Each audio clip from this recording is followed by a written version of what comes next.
fazer a análise dele, qual a perspectiva daquela mulher que comete um crime contra aquela pessoa com quem ela vivenciou, um homem, um marido, um companheiro, um namorado, e as motivações, né? Elas são motivações diferentes ou não? É o que a gente conversa com o delegado a partir de agora. Bom dia, João Marcelo, obrigada pela presença. Bom dia, Cíntia. É um prazer. Bom, o prazer é nosso. Bom, primeiramente eu queria entender o que chamou a sua atenção ao propor essa pesquisa, esse tema. E você pegou um recorte bem grande, né, bem extenso, entre 2015 e 2019. Sim, Cíntia. Na verdade, é necessário misturar um pouco a minha trajetória acadêmica. Como você falou, eu coordeno o Núcleo de Estatística e Análise Criminal desde 2015 e nesse período a gente vem observando e evidenciando a questão do feminicídio. O Piauí já é referência nacional no estudo do feminicídio, o Piauí já é referência nacional nessa coleta de informação, muito ouvido por gente aqui do estado do Piauí, delegado. E observando essa dinâmica do feminicídio, a gente observa que o feminicídio, Cíntia, ele é um processo no qual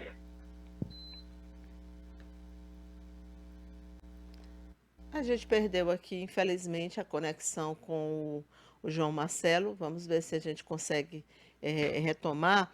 E como ele dizia, ele estava falando um pouco aí, né, sobre a vida acadêmica dele, sobre a necessidade de estudar, pontuando que o Piauí já é referência no estudo do feminicídio.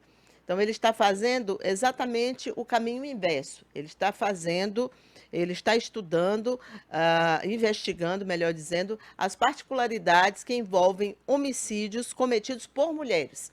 É o inverso da história. E mostrando que quando elas vivenciam situações de violência doméstica, a motivação quase sempre é essa.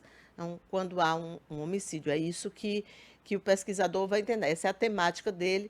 Ele tenta checar isso, né, junto em loco, conversando pessoalmente com as mulheres. Nós tivemos recentemente no estado do Piauí 2 casos de mulheres que cometeram esses tipos de crime. Se possível, já temos como retomar com o delegado, senão a gente vai para frente e tenta depois, na sequência. Então é isso, né? 7h41. Olha, a Cristina está conosco aqui dizendo o seguinte: quando vão começar as aulas do Premen Sul para os alunos do primeiro ano do ensino médio? Os demais alunos estão tendo aula, mas os alunos do ensino médio até agora nada. É uma tristeza. É outra mãe de aluno preocupada aqui com a situação do filho. Bom dia. Os ônibus parece que estão na normalidade, porém, os pontos de ônibus alimentadores estão sujos há 6 meses. A referência para essa sujeira, diz aqui o telespectador, é a Avenida Duque de Caxias. Quando será feita a limpeza? O Joceano do Memorário está questionando aqui. Deixa eu falar para vocês, gente, do Atacadão, que você já sabe, lugar de comprar barato, porque no Atacadão você tem preço baixo, produto de qualidade, tudo que você precisa. E ainda pode pagar com o seu cartão. Ou seja, se naquele momento você não tem o recurso, você pode pagar no cartão de crédito. Você ganha um tempinho até o final do mês para quitar a sua dívida, tá? As lojas estão abertas desde 7 horas da manhã. Os telefones de contato são da Duque de Caxias, a loja é o 95667348 e na Prefeito Alferraz é o 94449961. Em dúvida se o Atacadão recebe a bandeira do seu cartão, é só acessar o site atacadão.com.br/lojas. É muito fácil de encontrar, tá? É muito fácil de localizar. E também queria falar para vocês aqui da Água Bela Produtos para Piscina. Você já sabe que lá na Água Bela você tem produto, eles vendem tudo para piscina. A montagem, a instalação da sua piscina, tem toda a parte de acessórios, né? Aquela escada, corrimão, o que você quiser incrementar o seu ambiente de lazer.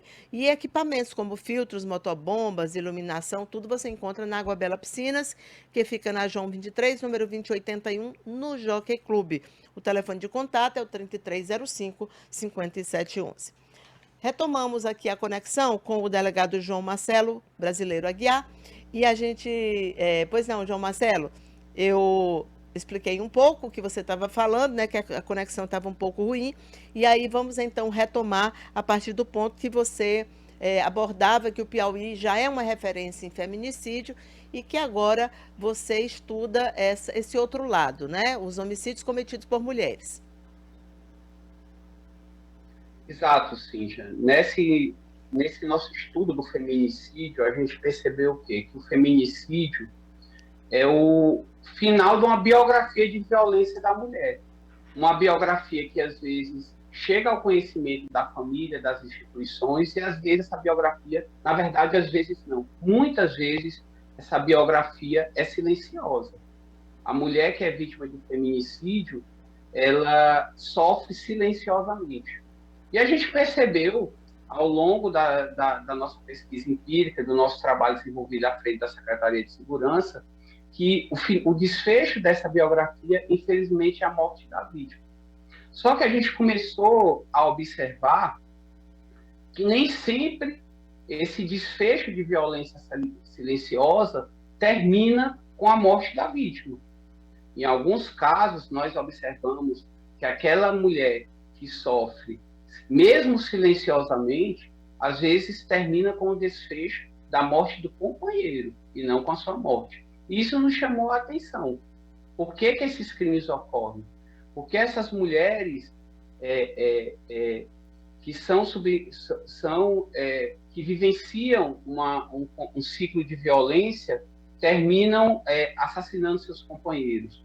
Porque isso ocorre se no estado do Piauí nós temos uma rede de atendimento à mulher, esses casos chegam ao conhecimento desta rede, esses casos são acolhidos nas delegacias da mulher, como são acolhidos esses casos na justiça. Então, em um brevíssimo resumo, a nossa motivação de estudo destes casos.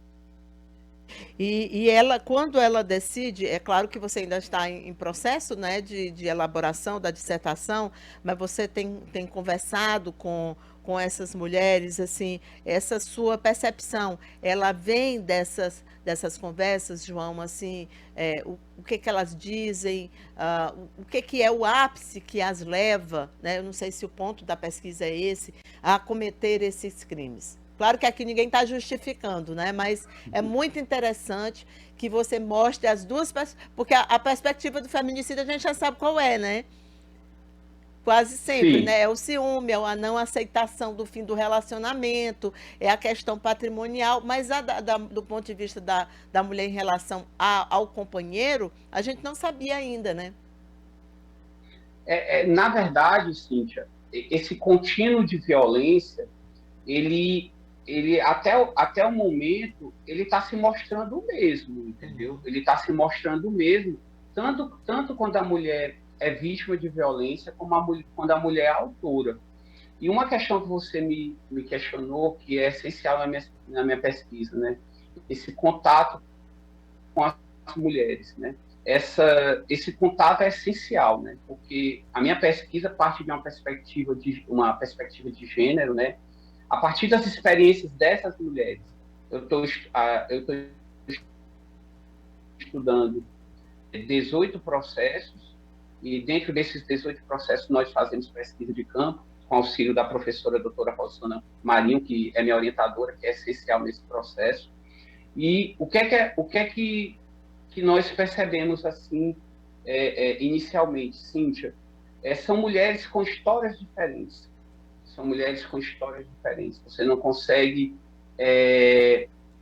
identificar um modelo universal que as descrevem. Nós podemos encontrar experiências compartilhadas, que eu chamo na minha pesquisa. Por exemplo, alguns aspectos importantes, como a maternidade. A maternidade é um ponto bastante forte nessas mulheres e tem um efeito e trazem consequências nesses relacionamentos que elas vivem de diferentes maneiras. Às vezes a maternidade é o impulso para aguentar esse ciclo de violência, a justificativa.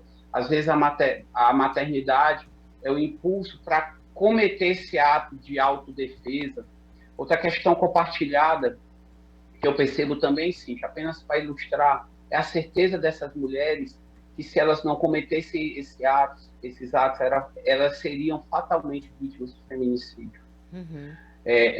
Nós temos encontrado nos processos que estudamos, eu e a professora Rossana, questões muito interessantes, por exemplo, como um caso de uma mulher que ocorreu aqui no Piauí, em que o delegado, em sua peça policial, deixa de indiciar a mulher por homicídio, justificando se ela não cometesse esse crime, ela fatalmente ela entraria nas estatísticas de feminicídio do estado do Piauí, ela engrossaria as estatísticas de feminicídio do estado do Piauí. Então, é fundamental esse contato com as mulheres, que nós estamos encontrando, nós estamos tendo a colaboração de algumas, e essa pesquisa ela é fruto dessa experiência, porque, na verdade, Cíntia, eu estudo em que medida esses homicídios são um espaço de agência dessas mulheres, um espaço de agência, um espaço de agir mediante uma escolha dela. O meu mestrado não é em Direito, apesar de ter formação em Direito, meu mestrado é em Sociologia. E nós observamos, Cíntia, que não é uma agência normal, não é um ato normal diante de uma escolha convencional. Porque é óbvio, se essas mulheres pudessem escolher, elas ainda estariam com seus maridos, elas ainda estariam vivendo em seus relacionamentos, mas isso a gente não observa. Não observa, elas são impelidas por circunstâncias que a gente ainda vai estudar a cometer esse fato. Uhum. Claro, quando você. Até foi bom você explicar que é na área de sociologia, porque isso te dá um campo maior de uma percepção que não aquela jurídica, porque, assim, de uma forma simplista, as pessoas podem dizer, então é a legítima defesa, que é muito usado, essa expressão já é até um clichê, que durante muitos anos serviu, inclusive, para inocentar homens, né, que estavam nos tribunais. Mas é muito além disso, né? Porque quando você fala é o espaço de como a mulher age, você está tentando entender o que leva, até onde, né? Até onde se suporta. Eu achei interessante você dizer que a maternidade, tanto ela pode ser um impulso para ela aguentar, para ela ficar naquela situação, como dar a ela o impulso para ela cometer o crime em algumas situações. E aí vamos de novo lembrar que a gente está sempre falando de uma forma simples, mas quanta profundidade não tem nesse estudo aí. Tem algumas outras situações, ou, por exemplo, elas escolhem ou acontece em um momento em que ela acabou de ser agredida ou que um filho acabou de ser agredido. Você tem percebido isso? Se tem aquela hora X ou não? Cíntia, antes de responder a sua pergunta, eu queria só reforçar essa sua observação que você fez acerca da legítima defesa. Uhum. Na grande maioria dos processos, dos 18 processos que eu estudo, a grande maioria não foi inocentado. Os processos foram sumariamente extintos pelo reconhecimento da excludente de ilicitude, no Olha caso, a só. legítima defesa. Olha só. A grande maioria delas. Mas é uma questão que você me disse, Cíntia, você falou bem. A questão é ir além da legítima defesa. É ir além da legítima defesa. Porque nós temos casos de mulheres em situações semelhantes que não foi reconhecida a legítima defesa. Então, a questão não é puramente jurídica, a questão é sociológica. Porque, veja bem, uma constatação, uma inquietação que surgiu, Cíntia, na minha pesquisa foi o seguinte, a respeito da própria legítima defesa. Será que a legítima defesa é é um instituto coerente para esse caso. Veja bem, nós estamos falando de uma mulher em legítimo, que se defende de uma ação, uma mulher que sofre um contínuo de violência, que é agredida diariamente, que acredita de manhã, de tarde, de noite, e que essa mulher, segundo a lei, tem que esperar uma agressão iminente para se defender. Então, será que a legítima defesa é feita para esses casos? A impressão que eu tenho é que é preciso ter análise sociológica sobre a legítima defesa. Porque me parece que a legítima defesa é um instituto para iguais. Para iguais, feita por homens para homens. Feita por homens para homens. Nesse caso, a legítima defesa seria o meio adequado? Talvez seria, porque a nossa legislação assim permite. Mas, sociologicamente, essa legítima defesa é o instituto adequado? E se é adequado, por que existem mulheres nas mesmas condições e que ainda respondem a processo? É uma questão que eu pretendo trazer daqui a 2 ou 3 meses com a publicação da minha dissertação. Sobre o final da sua pergunta, Cíntia, nós temos, nós observamos o quê? Que essa questão não existe um ponto ótimo em que esse crime ocorre, mas existem circunstâncias que essa vivência de violência está se agravando. Sim. A gente percebe, sim, o que é comum é esse contínuo de violência. Essa mulher que sofre com agressões verbais, com as agressões morais, com as agressões sexuais.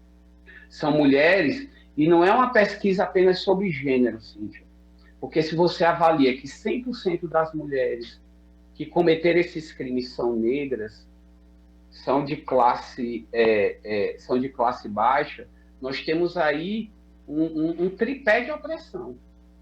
Nós temos um tripé de opressão: classe, gênero e a questão racial, que perpassam concomitantemente nessas experiências dessas mulheres, né? Se você observa, por exemplo, que mais de 50% são mulheres do lar, direta ou por extensão, né? Aquelas que são extensão, aquelas que trabalham na lavoura. Então, assim, são questões que nos chamam a atenção e nos despertam para uma dinâmica que já vem se mostrando no feminicídio. Uma certa vez, na minha qualificação, que eu tive a honra de participar da minha banca de qualificação, foi a minha professora Rossana. A professora Rossana e a delegada Eugênia Vida, que é doutora em Direito, que, na minha opinião, é a que tem um cabedal jurídico para tratar de feminicídio, e minha pesquisa muito se inspira no seu livro Circuito dos Feminicídios. Ela me questionava se seria o outro lado do feminicídio, né? Eu tenho ainda ressalvas em responder se esse caso é o outro lado do feminicídio. Porque, nesse caso aí, nós estamos diante de toda uma dinâmica que terminaria com feminicídio. Toda uma dinâmica que terminaria com feminicídio.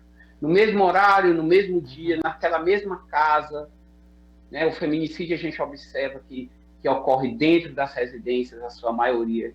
Para essas mulheres, a casa deixou de ser um ambiente seguro.